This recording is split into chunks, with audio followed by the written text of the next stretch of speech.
Mes chères mamans et futures mamans, je vous salue au nom de Jésus-Christ. Bienvenue sur ma chaîne Charité Divine. J'espère que vous allez bien. Moi, je vais bien, par la grâce de Dieu. Je suis Maman Marie. Aujourd'hui, je vais vous enseigner sur le cordon ombilical qui entoure le cou du bébé lors de l'accouchement. Nous commençons. Le cordon ombilical est une longue corde faite de tissu conjonctival qui relie le fœtus à son placenta. Ce placenta est lui-même collé sur la face interne de l'utérus de la mère. Le rôle principal du cordon ombilical est de permettre au fœtus de se nourrir lorsqu'il est encore dans le ventre de sa mère. En effet,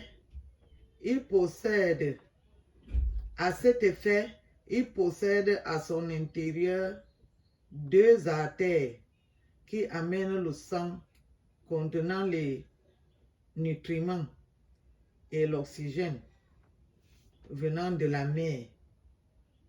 Et il contient aussi une veine qui ramène les déchets du fœtus vers la mer, qui les rejette par la circulation générale.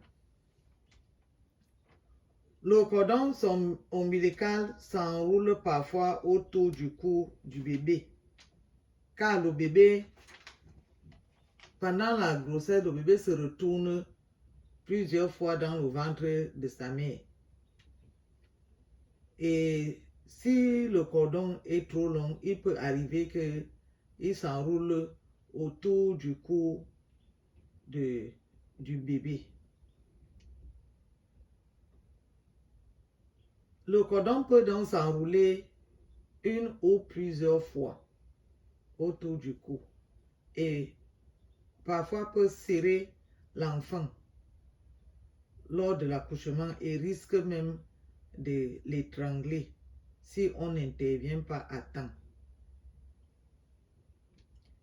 Le cordon ombilical qui est autour du cou peut être détecté à la dernière échographie et cela nécessite une grande surveillance.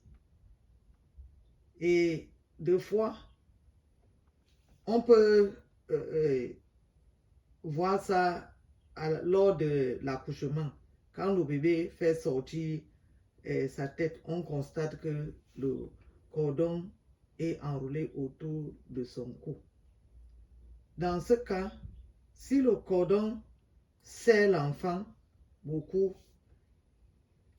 il peut l'étrangler et il faudra une intervention rapide par césarienne pour faire sortir l'enfant afin qu'il ne perde pas sa vie. En ce cas, c'est une césarienne qu'on fait rapidement. Dans le cas où le cordon ne serre pas beaucoup l'enfant, l'infirmière accoucheuse ou le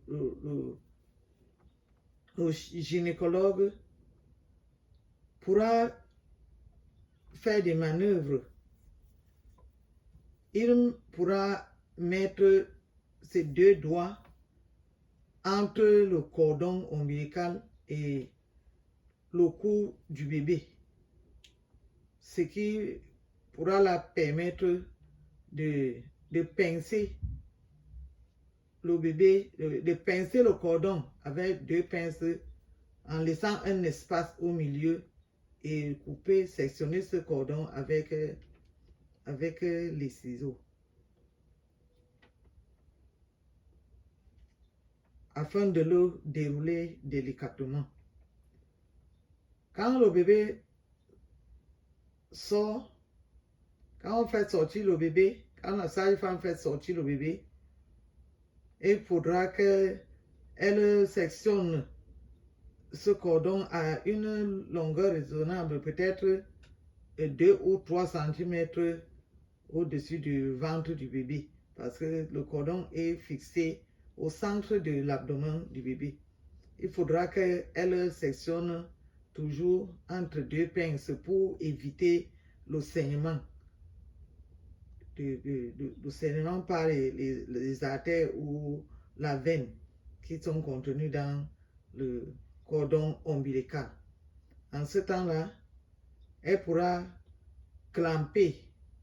Il y a un instrument avec lequel on clampe le cordon ombilical pour qu'il soit serré, pour ne pas laisser passer le sang. Et en ce temps-là, elle pourra poser une compresse stérile sur le cordon et maintenir avec une bande velcro.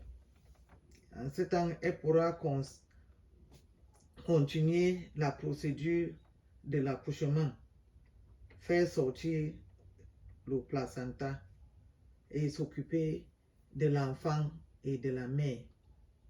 J'espère que vous avez compris, parce que les gens se demandent souvent comment on dit que le cordon peut serrer le cou de l'enfant. Si c'est le cou de l'enfant, comment on va faire? Est-ce que l'enfant ne sera pas étranglé? Est-ce que ceci, cela? Et pour cela qu'on conseille toujours de s'approcher du personnel médical, parce qu'il peut arriver que ce cas-là vous surprenne. Et puisque ce n'est pas toutes les femmes qui font les échographies, il y a d'autres qui viennent du village là-bas qui ne font même pas l'échographie. Donc c'est à peine si elles se rendent à la maternité.